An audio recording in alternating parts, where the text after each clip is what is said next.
ocean divider, mountain mover, life giver, way maker, Jesus forever. You are mighty to save. Ocean divider, mountain mover, life giver, way maker, Jesus forever. You are mighty to save. You are mighty to save. Hey, you are mighty to save.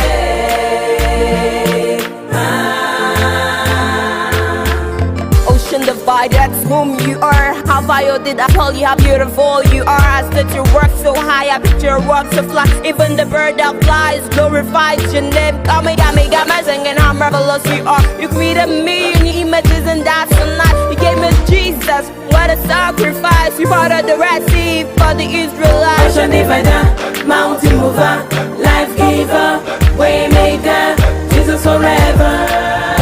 You are mighty to save. Ocean divider, mountain mover, life giver, way maker, Jesus forever. You are mighty to save. You are mighty to save. Hey, you are mighty to save.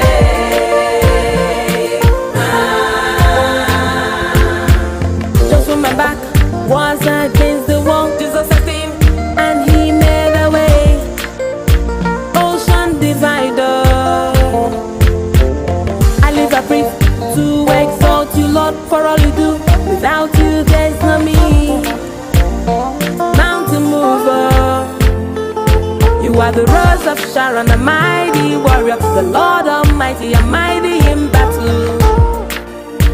You are mighty to save. When I ask for a little, you do too much. I call upon you and you just answer. Incredible God. Ocean divider, mountain mover, life giver, way maker, Jesus forever. You are mighty to save. Ocean divider, mountain mover, life giver, way maker, Jesus forever. You are mighty to save. You are mighty to save. Hey, you are mighty to save.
You are my everything, I am here just because you saved my life. Ocean divider, you made a way where there is no way. Don't shine your light in my darkest night. Mountain mover, ocean divider, mountain mover, life giver, way maker, Jesus forever. You are mighty to save. Ocean divider, mountain mover, life giver, way maker, Jesus forever. You are mighty to save. You are mighty to save.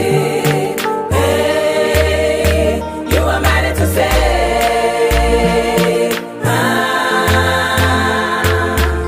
Ocean divider, that's whom you are. How bio did I tell you how beautiful you are? I stood your work so high, I picture your work so fly. Even the bird that flies glorifies your name. Got me singing how marvelous you are. You created me in your images and that's so nice. You gave me Jesus, what a sacrifice. You parted the Red Sea for the Israelites. Ocean divider, mountain mover, life giver, way maker, Jesus forever. You are mighty to save. Ocean divider, mountain mover, life giver, way maker, Jesus forever. You are mighty to save. You are mighty to save. You are mighty to save.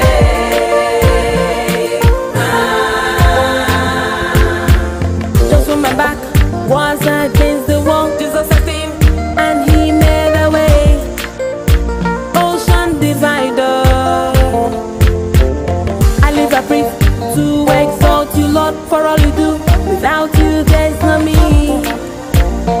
Mountain mover, you are the rose of Sharon, a mighty warrior, the Lord Almighty, a mighty in battle. You are mighty to save. When I ask for a little, you do too much. I call upon you and you just answer. Incredible God. Ocean divider, mountain mover, life giver, way maker, Jesus forever. You are mighty to save. Ocean divider, mountain mover, life giver, way maker, Jesus forever. You are mighty to save. You are mighty to save. You are mighty to save.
Shine your light in my darkest night.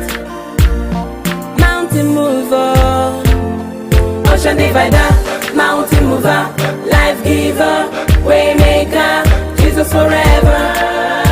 You are mighty to save.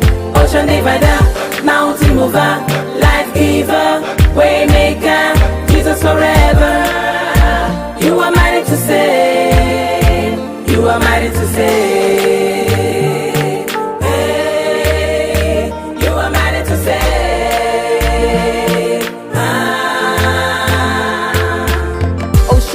That's whom you are. How bio did I tell you how beautiful you are? I stood your work so high, I picture your work so fly. Even the bird that flies glorifies your name. Got me singing how marvelous you are. You created me in your images and that's so nice. You gave me Jesus, what a sacrifice. You parted the Red Sea for the Israelites. Ocean divider, mountain mover, life giver, way maker, Jesus forever.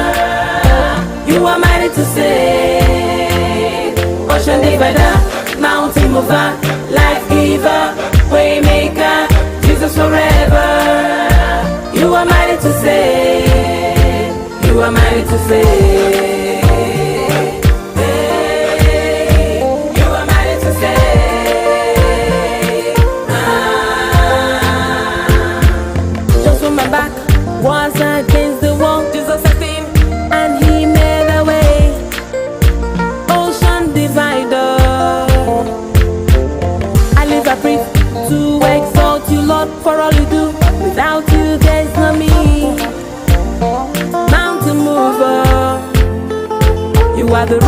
Sharon, a mighty warrior, the Lord Almighty, a mighty in battle.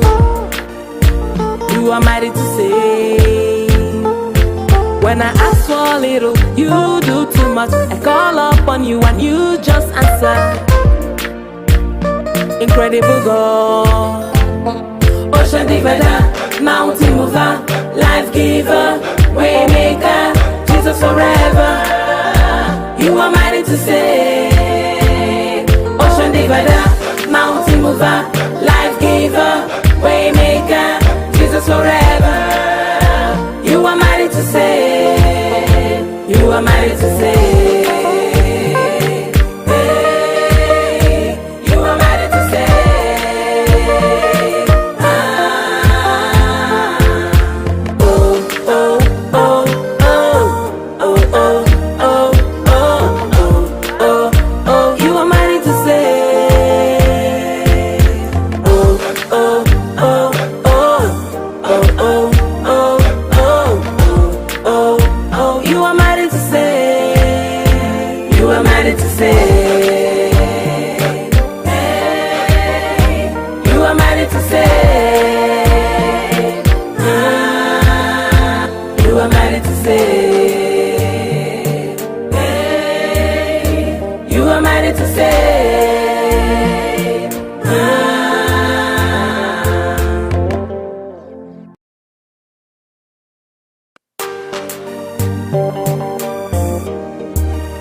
Shine your light in my darkest night.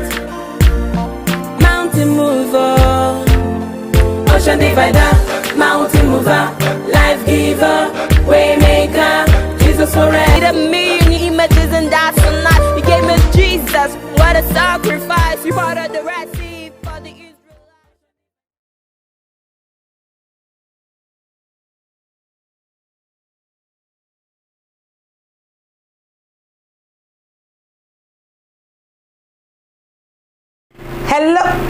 Hello everyone, and welcome to Checkpoint.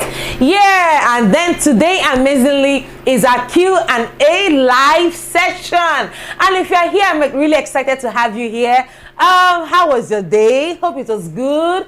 Hope your day was not as stressful as mine. But then in all, we thank God for life, and that is the most important thing. So welcome to Checkpoint one more time. I'm glad you are here. Please, I'd like you to take out this time to invite your friends, invite your relations, your associates, your neighbors.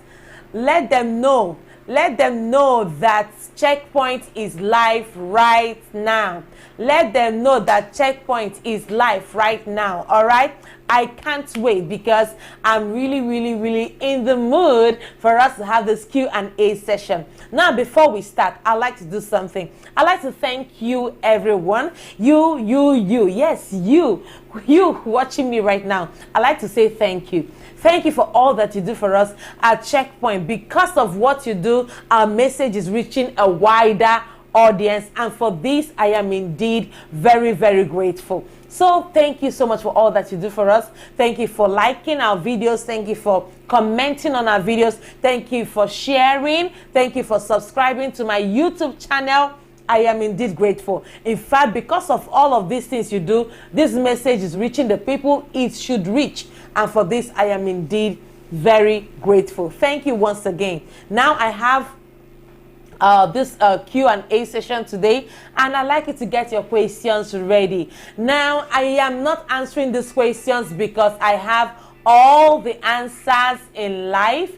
I am answering these questions because by the grace of God, I have been enabled and empowered to be able to give direction and answers to some of these questions. So please, if you're out there, you have something that's been confusing you, something that you need clarification on, please, I'd like you to please go ahead and ask your questions. All right, go ahead and ask those questions. I'm really excited and I am ready for this. Okay, all right, let's do this together. Now I'll go online to check those who are live, and then I'll be saying hi.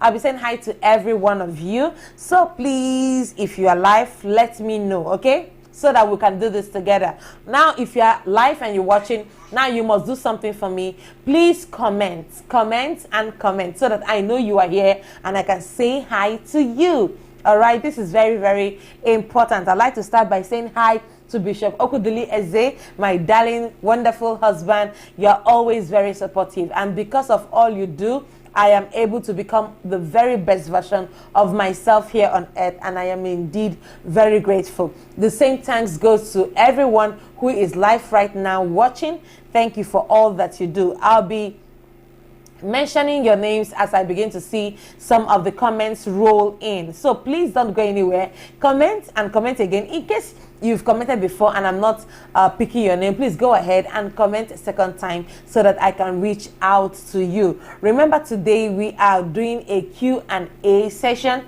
which means that you have to keep your questions ready so that we can have a very swell time online. Are you ready? Are you ready? Honestly, I can't wait for your questions to come in so that we can answer them together. Let me start by calling out a few names I have here. I have Admaxstar. You said Glory. Thank you so much for coming around. We are glad you are here. We have Mish TV. Awesome moment. Thank you. Thank you. Thank you. I'm glad you are here. We have Act TV.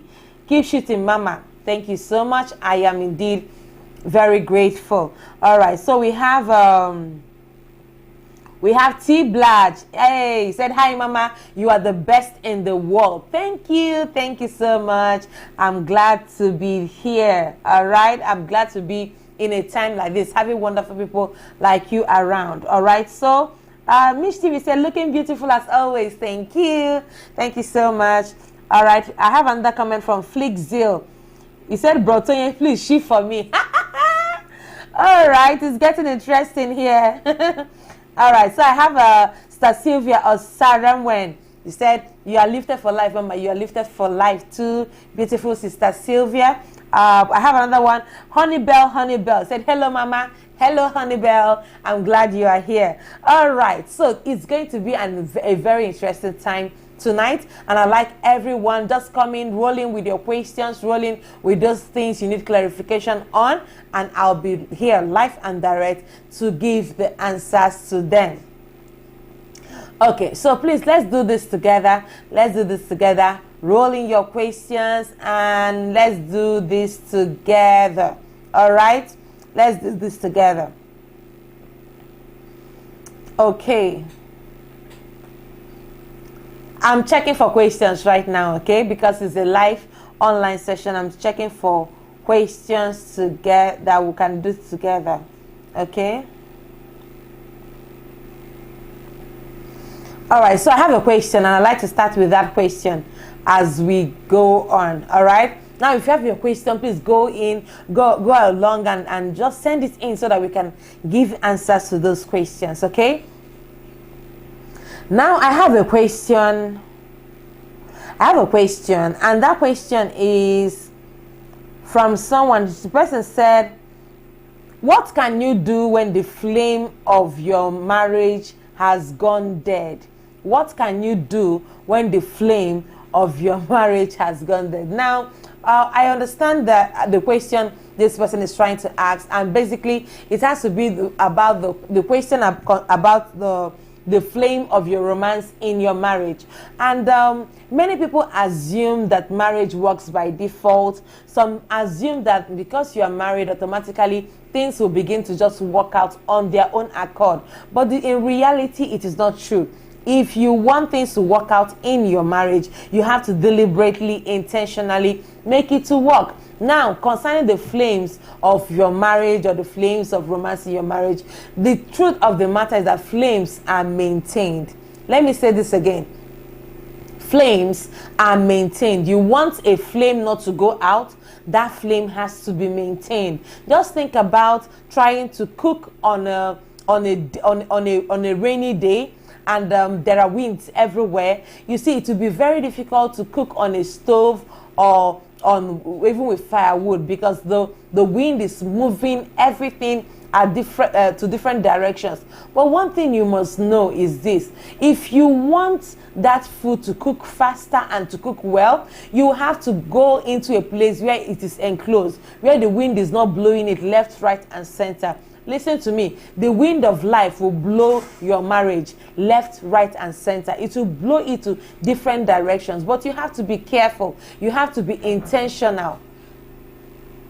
Very, very intentional about it, so that you can keep the flames of your marriage burning. You can keep the flames of your marriage alive. And this is so key, because one thing about flames is that flames need to be preserved. Flames need to be kept. The same way in marriage, the winds that will blow you, the flames of your marriage, will be many. Winds of school fees, winds of life situations, winds of family pressure, winds from expenses that you need to make, winds from even ill health of a family member, winds from pressure within the family, and all of these things will try to blow your attention in different directions. But because you know better, because you want to keep that flame alive, what do?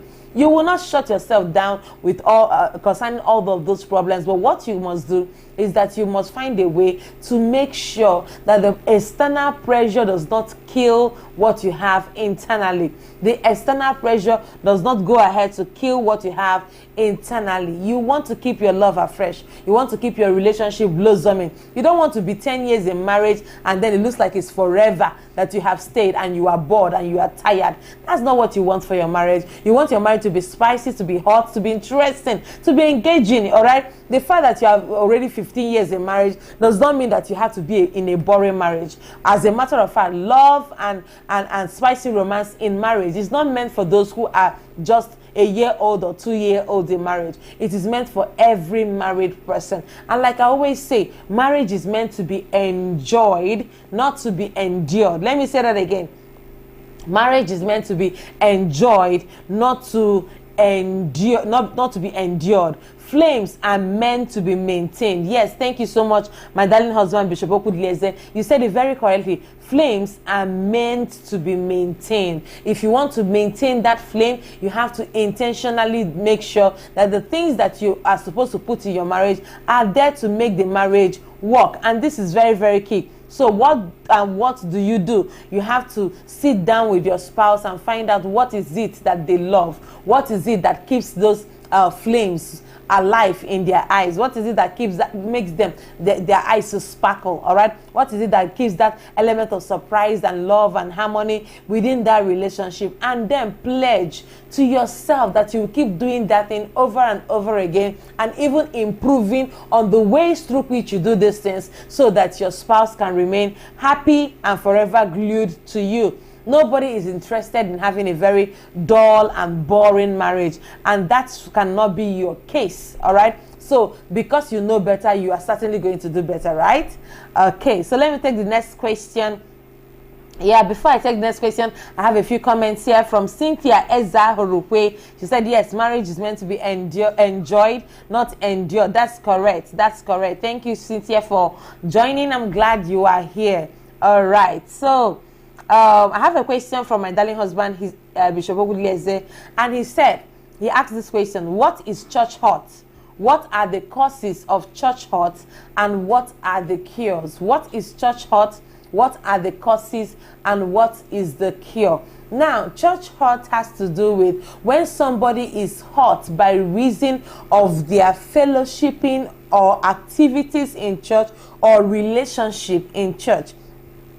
Church hurt happens to people when, by virtue of association, by virtue of relationship with people in the church, by virtue of the activities they carry out in church, they eventually get disappointed, rejected, envied, different emotions that they get to feel, and as such they feel what we call church hurt. Now, we call it church hurt because these are the things that happen in church by reason of fellowship in church, by reason of relationship in church, by reason of activities in church, and by reason of them being present or even serving in church. So these are the reasons why these things happen. And then what are the causes? The causes could just be about anything. It could be somebody offending them. It could be somebody not buying their idea. It could be somebody taking them for granted. It could even be somebody treating them unjustly. And now all of these things happen in church. And most times when it happens, people have different degrees to which they are able to tolerate pain. People have different degrees to which they are able to tolerate disappointment and rejection. Some people are very good at coping. They can cope easily with rejection. They can cope easily with disappointments. They can cope easily with betrayals. But most others cannot do this. So because everybody is not at the same emotional intelligence strength, it is important that we understand that people will certainly get hurt in church. And so we've talked about the causes. What is the cure? One of the cures is a different mental construct. Let me say that again. One of the major cures for church hurt is for you to have a different mental construct. In this mental construct, you have to tell yourself, I have to understand this. The church is like a family. In my own family, people will hurt me. In my own family, people will do things that I did not approve of. In the same way, in the church family, people will do things that you do not approve of. So people will reject you. Some others will even go to the extent of betraying you. After all, Judas betrayed Jesus. So who are you that people cannot betray you? So these are the things that happen by virtue of human interaction. So as long as you're meeting people, certainly people would eventually disappoint you, reject you, hate on you, not even give you things. And then please don't tell me, oh, that is not supposed to happen in church. Listen to me. Even in church, it can happen. Because in church, people are at different change levels. Some have just entered church and have not been transformed by the word. So people are at different transformation levels in church. Let me say that again. In church, we have people who are at different transformational levels. And if you are in Checkpoint and you're listening to me and you heard what I said, please go ahead and type it as a comment in the comment section. I would love to read from you. Okay? So in church, people are at different transformation levels. You know, the Bible tells us that we should be transformed by the renewing of our mind. That we should let this mind that is in us be like the mind of Christ Jesus. I understand that. But everybody's mind has not been transformed. There are people who are at ground zero transformational level. There are people who are at 5 transformational level. There are people who are at 10% transformational level. There are people who are at already 50% transformational level. Everybody is not at the same transformational level. That is why somebody can even be a deacon in church, a pastor in church, and still be at transformation level 0 or transformation level 5%. All right. So please just make a space in your mind where you understand that people in church are not yet perfect people. They are people working towards perfection, and that will help you greatly. Number 2 cure for church hurt is that you have to develop what we call advanced forgiveness. Advanced forgiveness or forbearance. That's what it means. So that you know that people are certainly going to hurt you. People are certainly going to do wrong things by you. But what do? You make up your mind to forgive them. Listen to me. Let me tell you about myself. I've been hurt many times by church people. I have been hurt several times by church people. But what if I decide to bottle up all of that offense and then refuse to forgive anybody? What kind of life would I be living? I'll be living a very miserable life, because all I would be accounting for is just this person hurt me, that person did that to me, that person did that to me. And please excuse me, one thing you have to know is that while you are counting those who have hurt you, you may directly or indirectly be hurting people. Someone like me, I am a goal getter. I drive people. I drive myself. And I understand this because of my choleric temperament. I see a vision. I pursue it. I want to achieve things. I do not care. So sometimes I do not even care about my personal welfare. I do not even care that I need to rest or sleep. I do not care that I need to rest. And sometimes this spills over in the way I relate with people. So some people around me, sometimes they work and work so hard that they'll practically be so tired or even fainting before I realize that no, these are human beings. You have to understand them. So sometimes people who are very much around me, I push them too hard. Well, somebody might say, oh, it's all for their good. But believe you me, there are times they are physically tired. They are physically exhausted. So while I'm sitting back and say, this person hurt me, that person hurt me, and this other person hurt me, it is also possible that I am hurting people directly or indirectly without even knowing it. So that is why we have to make out room for people. That's why we have to make out room to forgive people in advance. Understand that people in church will hurt you. And when they hurt you, what do? Do what Jesus did. Jesus was on the cross of Calvary, and they were putting nails into his hand, and he opened his mouth. What did he say? He said, Father, forgive them, for they know not what they do. So sometimes people who have hurt you, what can you say about them? Look up to God in heaven and say, Father, forgive them, because they do not know what they are doing. So that's one of the ways to handle church hurt and what church hurt is all about. Darling, I hope I have answered that question very well. Thank you so much for all that you do, because I learned from the best. All right, thank you so much. All right, I have another question. This question is from Mish TV. She said, Mama, please, what motivates you, and how do you do all that you do even when you don't feel up to it? Okay, this question is asked by somebody who is definitely closer to me, because it takes you seeing what somebody is able to do for you to understand that she's pushing herself that hard. So to answer your question, Miss TV said, what motivates me, and how do I do all that I do even when I don't feel up to it? Let me tell you, number one thing that motivates me is that I understand that our time on earth is very finite. It's very minimal, a very short period of time, and we do not have all of eternity to become all that we are meant to be. We do not have all the time, and time is fleeting. It's fleeting. Just look back at yesterday. You can remember how 10 years ago was. You can remember what happened 20 years ago, and look at where you are now. All right. So it's important that people understand that time is fleeting, and we do not have sufficiency of it. And that is why whatever you have to do it quick and do it now. Jesus himself said, I must walk the works of him that sent me now while it is still day. For the night cometh when no man will walk. I understand personally that a time is coming called the night season when I will not be able to walk. So what am I doing? I'm utilizing the fullness of my day season so that I'll be able to achieve and fulfill all that God has placed in my heart to do. Secondly, this scripture always motivates me. That scripture about the talent. Okay, so the ruler of the house gave talents, and he gave to one 5 talents, he gave to another one 2 talents, he gave to another one 1 talent. I believe that it was not a show of hatred for him to give one person 5 talents and give another person 2 talents. As a matter of fact, if I was to share talents to people around me, what will I do? I will share it equally. I'll give everybody like 2 talents to make sure that it is shared equally. But then what did the master of the house do? He gave 5 talents to one person, and to another person he gave 1 talent. And you might be asking, why is it so? Is it not a show of hatred? No, it is not a show of hatred. He looked at their capacities, he looked at their makeup, he looked at the possibilities that they carried inherent in them, and he said to this one, you have too much capacity, you can carry 5. And what did that person do? The person proved the master of the house correct by doing what? 5 talents he got, 5 more talents he was able to acquire. That is an increase in capacity. That is a quality that needs to be had.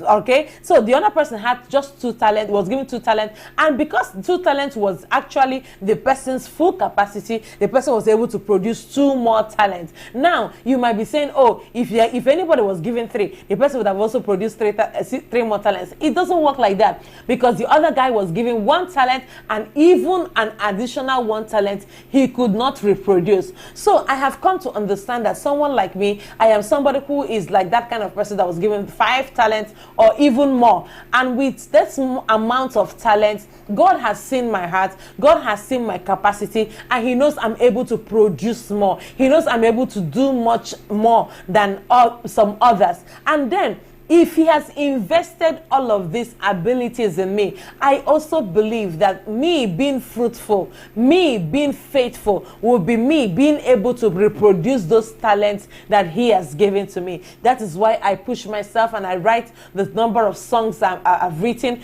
over 112 songs altogether now. And then I'm writing the books I'm writing together with my husband. We've written about 85, close to 90 books. And then there's numerous other things we do, the messages we preach, the people we interact with. I'm also a management consultant. I lecture people on different subjects, on leadership, management, administration, and other stuff like that. And I also work with IIPM, the Integrated Institute of Professional Managers. There is a whole lot more that I do that I may not be able to mention for you right now. But then I believe that this is what a capacity that has been given, and I am able to manifest that. So what is your own take home? You don't have to do all that I do to become relevant. All you have to do is just to figure out for yourself what has been given to me, which talents have been given to me, and those talents, make sure that you are fruitful about it, you are reproducing it, because God is a God of reproduction.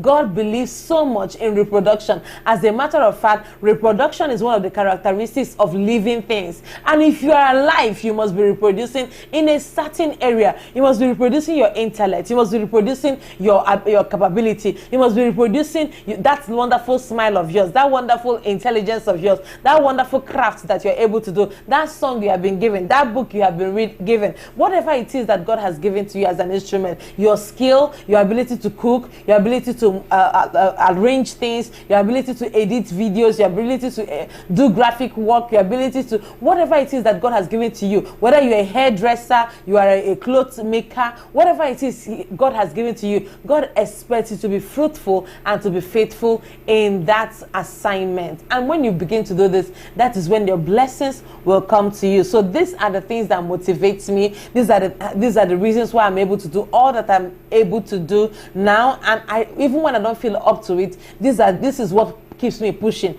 because the night is coming when no man must walk. Now I must walk the walk of God who has sent me to do this work. I hope that answers your question perfectly. Thank you, thank you, thank you, thank you. All right, so we have some other people joining us here. I have Divine Touch Ihechi. She said, talk to me, talk the talk, mama. Oh, thank you so much. I like that. So I have another one from Mary Godwin. Say, more grace, mom. Thank you so much. I'm glad you all are here and are watching. All right.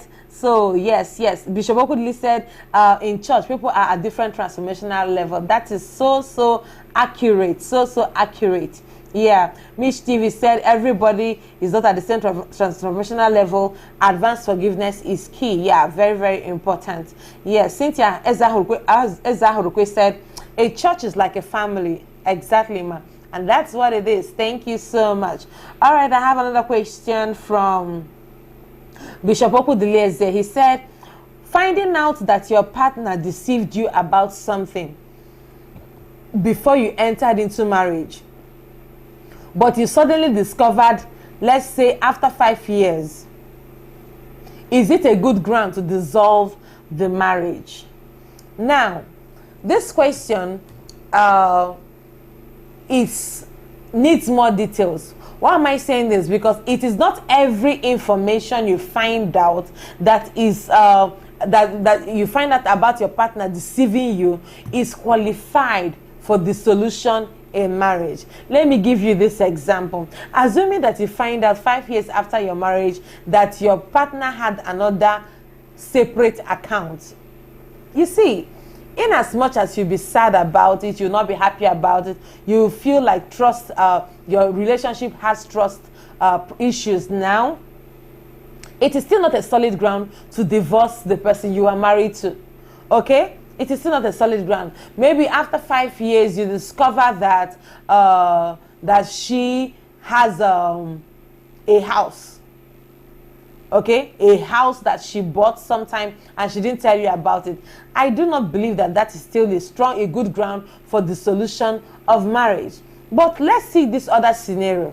Assuming that after 5 years, both of you were busy trusting God for the fruit of the womb, and after 5 years, you discover that your husband or your wife has been busy going elsewhere, getting other children for themselves, or that they are not even able to have children and they have kept it from you, and both of you have been working and praying and trusting God for having children. You see, that may be a strong ground for the dissolution in marriage, but when the love of Christ has been shed abroad in our hearts, we can choose to forgive. We can choose to forgive. You know, one of the grounds that Jesus gave for the dissolution of marriage was infidelity in marriage.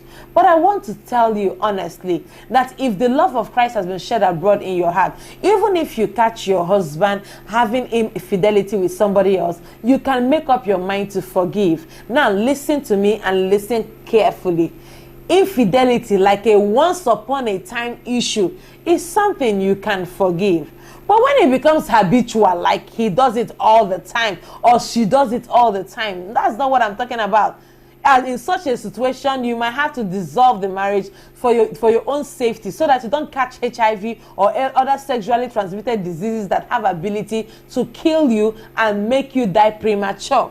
So that's what I'm saying. Now, if your spouse is just a once upon a time, something that happens just once, and your husband or your wife commits infidelity against you, has an extramarital affair, you will hurt, I understand. You will be in pain, I understand. You would feel very terrible, I understand. But you can still make up your mind to forgive, because the love of Christ has been shed abroad in our hearts. The Bible, speaking in the book of Romans, said that while we were yet sinners, Christ died for us. So there are things that are good grounds for the dissolution of marriage, and there are things that are not good grounds for the dissolution of marriage. It is not every information you find out maybe 5 years later that is a good ground for the dissolution of marriage. Some are good for it and some are absolutely not. So it depends on the kind of nature of the information that is being revealed after the 5 years. Okay?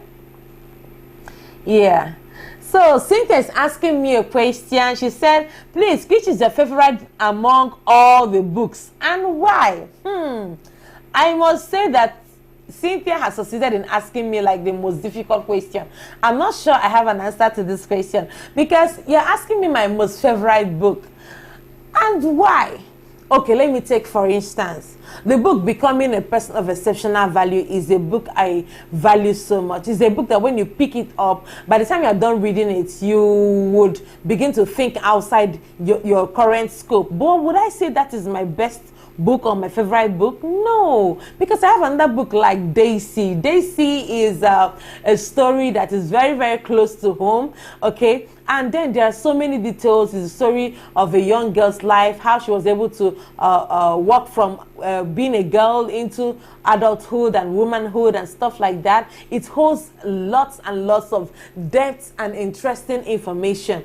And then even with all of that, will I say it is my best book or my favorite book? No, I can't say that's my favorite book. I have another book, the most recent, the divine training techniques of a man God uses, of a person that God, of the one that God uses. And that book is a book that is very close to my heart, because I've been through a lot in this work of God, in the work of ministry, and in the calling of being a child of God. And I see some of these tests, these divine training techniques, and so many of them are very close to home, like things I've been through. They tell of the things I've survived equally. And I would say it's a very good book, but will I say it is one of my best book? I have a book titled Making an Indelible Mark. It's a book that will help you to think beyond the life that you are having now, to think beyond the scope and look forward to making an indelible mark that cannot be deleted, cancelled, or annulled after you have left this earth. And would I say it is still my best book? Certainly not. I have a book that is favorably called The Marriage Bible, and this Marriage Bible is, the real title of the book is All You Need to Succeed in Marriage. That book took me about how many years now? About 4 years to write. And when I was done writing this book is a masterpiece for married people. And in as much as it's a book that has almost 400 pages, it is still not my best book. So I do not know what my favorite book is, and different books hold different information and different things for different people. There's a book, Preparing for Your Season of Demand. Is a book that that helps you to prepare before the day of your manifestation. You know, many people come to their stage of manifestation and they choose to rehearse on their stage of manifestation, and it is out of such understanding that I wrote that particular book, so that you don't get to rehearse on your stage of manifestation. Your stage of manifestation is not for rehearsal. So it was on that premise I wrote that book, and that book is a lifesaver. All right, it's an eye opener, and I will still not call it my best book. We have several other books: Treasure in the Trash, The Heart for Greatness, Exploring Your Heritage in Zion, and then I have one book I wrote from my pain, Surviving God's Silent Moments. That book, I wrote it with blood on my body. Like, I can't even tell you the story right now. I wrote it with my scar, with life scar on my body. Not just a scar, it was a wound at that time. All right, so it was from my pain I wrote that book, Surviving God's Silent Moments. And I will still not tell you that's my favorite book. So Cynthia, so sorry, your question, I do not have an answer to your question. I have several favorite books, and I hope you'll be able to get some of them and buy them, because I have several reasons why some of them are really nice books. All right, okay, so I have a question. Thank you so much.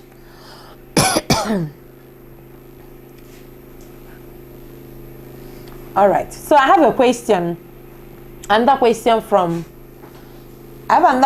from Chris Nora. I'll be taking that question right now. I hope you are enjoying this session.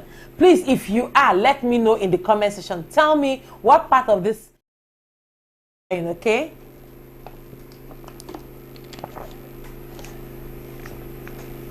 Let me know what part of this Q&A you are enjoying, because it's fun. Yeah. Okay, Bishop Ogunleze say you are loaded, my sweetheart. Thank you, my darling. Thank you. God bless you. You are God's gift to me. Thank you. Thank you, darling. All right. T Black said you are shooting well, Mama. Thank you so much, T Black. Keep shooting for life. One of the best music producers I know. All right. So, Pastor Christina has asked a question. She said, Mom, if a lady packs her load and enters a man's house without paying bride price on her head, now she has up to 4 kids, and the man says he doesn't love her and is proceeding to marry someone else, how will such a case be handled? See, I'm seeing very interesting questions today. Number one is this: they have been living together, they have had children, and it will take that man being somebody who is willing to listen to counsel for that marriage to be restored. He is saying he doesn't love her anymore, and he's proceeding to marry another person, and see what is likely going to happen. He will marry this person and marry this person properly, paying the bride price, wedding this person officially, and then the lady who packed her things to this man's house may be at a loss.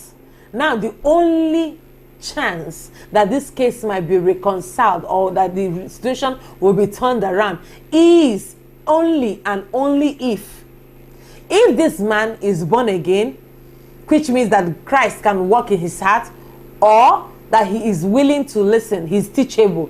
If he's not teachable and he's not willing to accept what Christ would have wanted him to do, which means he's not willing to accept godly counsel, nothing, absolutely nothing can be done about it. Absolutely nothing. This lady will have to pick up the pieces of her life and move forward with 4 kids. That's really disheartening. Because you see, the thing about marriage is that it does not take one person to make a marriage work. It only takes 2 people to make a marriage work. If marriage must work, it takes 2. But it takes only one person to destroy a marriage. Let me say what I'm saying again. It takes only one person to destroy a marriage, but it takes 2 to build a marriage. If you heard me loud and clear, please type it in the comment section. It takes just one person to destroy a marriage, but it takes 2 to build a marriage. Which means that if one person is good, holy, nice, prayerful, forgiving, and all of that, and the other person is not what the person should be, that marriage will have issues. The marriage will not work because it takes 1 to destroy a marriage, but it takes 2 to build up a marriage. In this particular case, the only chance left, I know that the woman who has 4 children is already willing to make it work, but what if the man is not willing to make it work? So to handle the matter, even if you tell the man, because of the children, stay, men are not inclined to stay in a marriage because of children. They hardly do that. If anybody is going to stay in the marriage because of children, it's usually the women. They are the ones who are inclined to do that mostly. So the only thing that would work is if Christ's love is shed abroad in the heart of the man, or he's willing to listen, he's teachable, and he will see reasons with the counselor who will likely tell him why he has to stay back and love this woman that he already has 4 children with. So that's it in practical sense, you know. Every regular pastor will tell you, oh, it can happen. Just start praying, pray. It is good to pray. I believe so much in the instrumentality of prayer. But after we have prayed, it depends on this person allowing himself to be touched by God's Spirit. If he does not allow himself to be touched, nothing is going to happen. But let's remember that prayer is also powerful, because the Bible says that the heart of any man is in God's hand, and he turns it to whichever direction he will. So prayer can change things, and prayer can change the heart of men. But a lump sum of this responsibility depends on the man involved. Okay? All right, so hope that answers your question. All right, Cynthia Ezahue said, well said, ma. Thank you. Ha ha ha. I can't remember what's making you laugh now. Okay, so Miss TV says, so much wisdom. Keep shooting, beautiful mama. Thank you. Thank you. Miss TV said, you're a huge inspiration. Thank you. Thank you so much.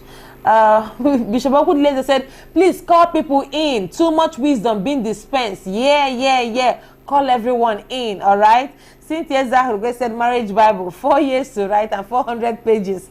I see you. I hear you. All right. Yes. Absolutely. Yes, go for all. That would be amazing, Cynthia. Go for all. Yes, Tasivia said, Mama, more quantum leaping grace. Thank you so much. I appreciate you so much. Pastor Christina said, Mom, in a serious matter. I agree. Serious matter indeed. All right. Bishop Okudleze said, you carry too much fire. Thank you, my darling. I tapped that fire from you. All right. So, Cynthia said, I'm enjoying this, ma. Oh, I'm glad you are enjoying it. Thank you so much. Pastor Christina said, chai. Chai indeed. Pastor Tochukwu Marcus said, you are shooting well, mommy. Thank you so much. Yeah.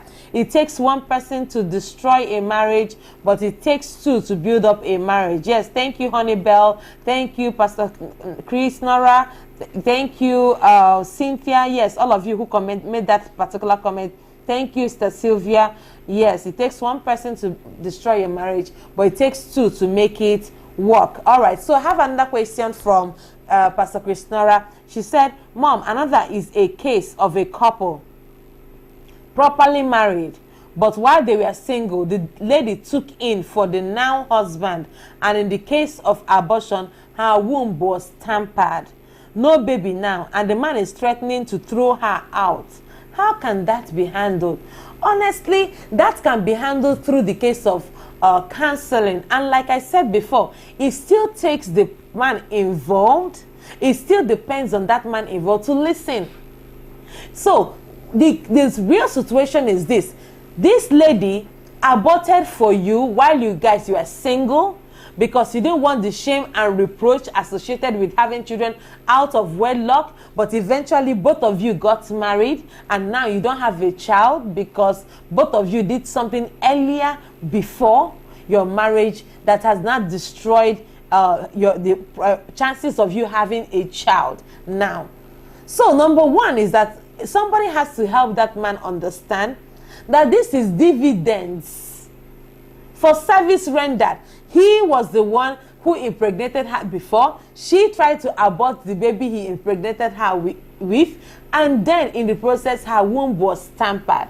So he is the one who carried the firewood that has bees on it.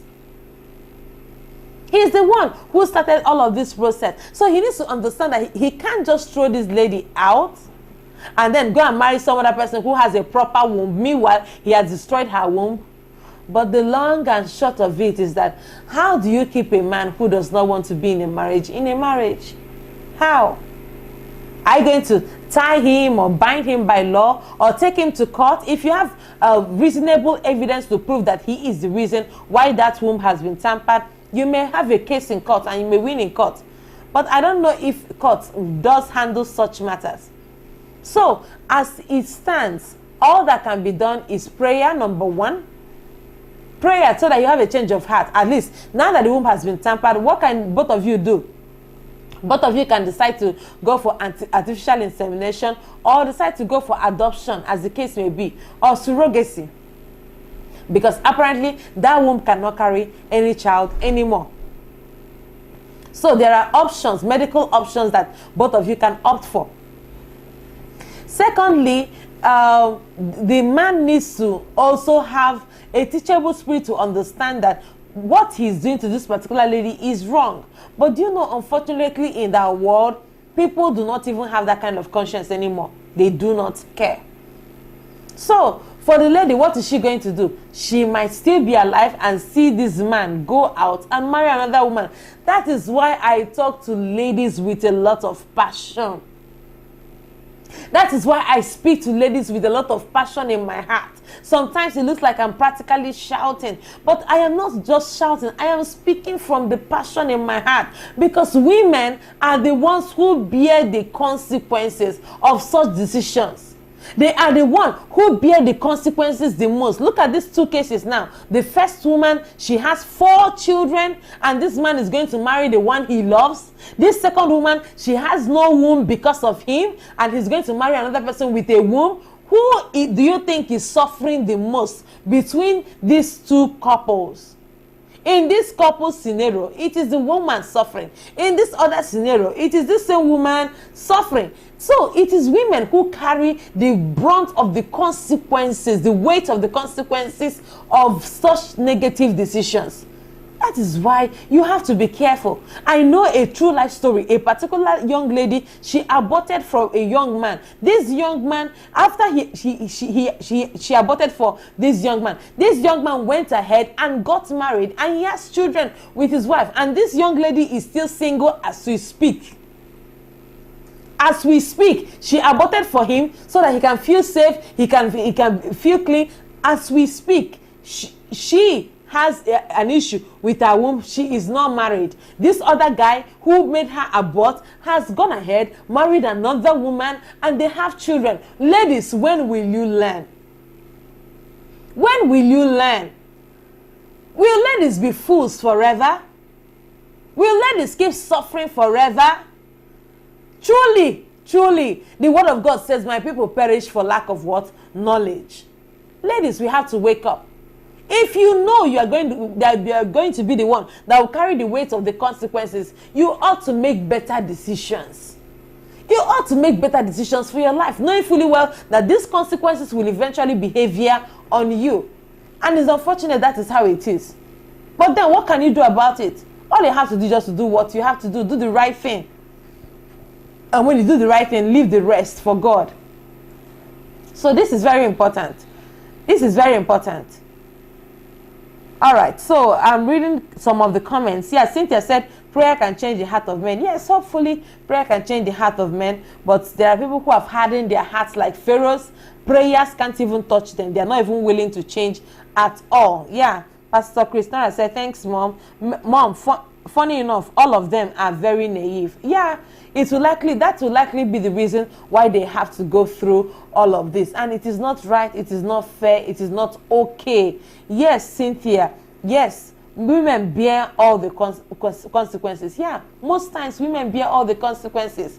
And that's why we have to be careful, especially as women. We have to make sure that we are making the right decision. We are helping ourselves. We are doing what is right for our lives. You see, so many questions are coming in over and over again. And honestly, I wish I can just sit back and answer all of these questions. But, you know, because our program is a time program, we really have to go. Yes, Mish said, oh, Diego, things are really happening. I agree with you.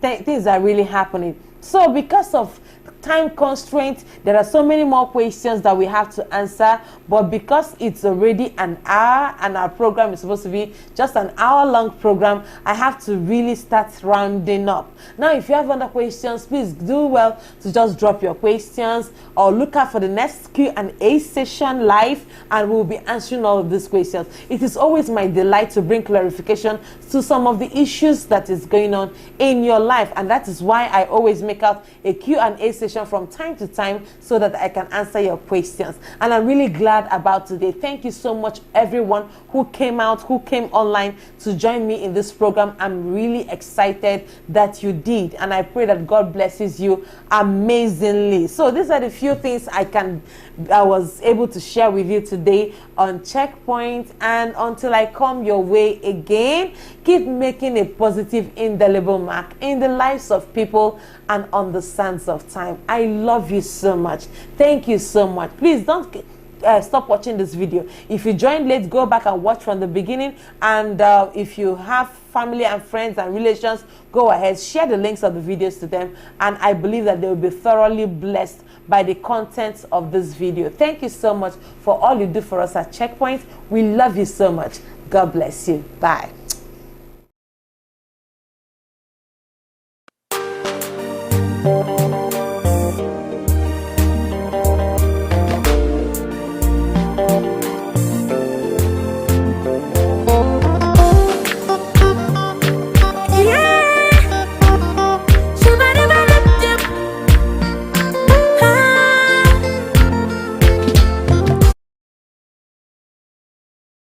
I am here just because you saved my life. Ocean divider, you made a way where there is no way. Don't shine your light in my darkest night. Mountain mover, ocean divider, mountain mover, life giver, way maker, Jesus forever. You are mighty to save. Ocean divider, mountain mover, life giver, way maker, Jesus forever. You are mighty to save. You are mighty to save. Hey, you are mighty to save.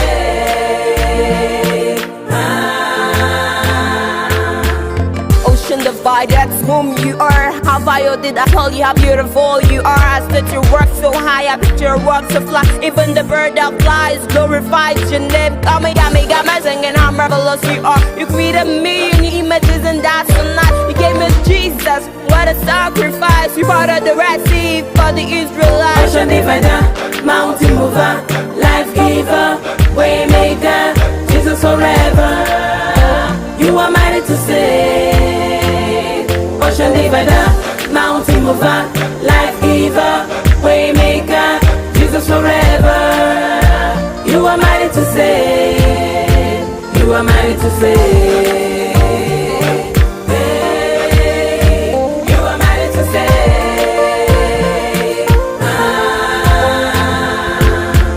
Just when my back was against the wall, Jesus stepped in and he made a way. Ocean divider, I live a brief to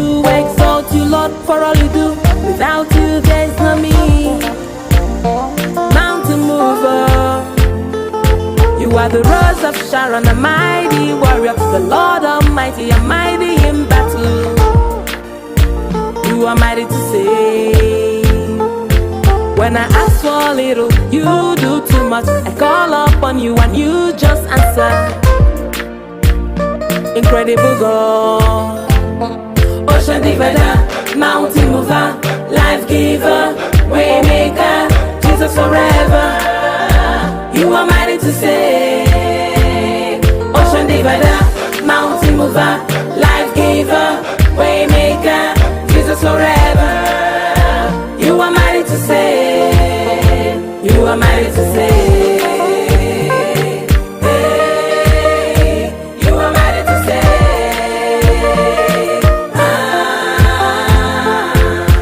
Oh, oh, oh, oh, oh, oh, oh, oh, oh, oh, you are mighty to save.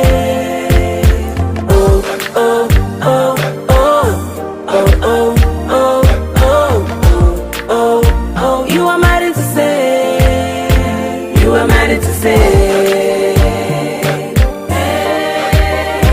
You are mighty to save. You are mighty to save. You are mighty to save.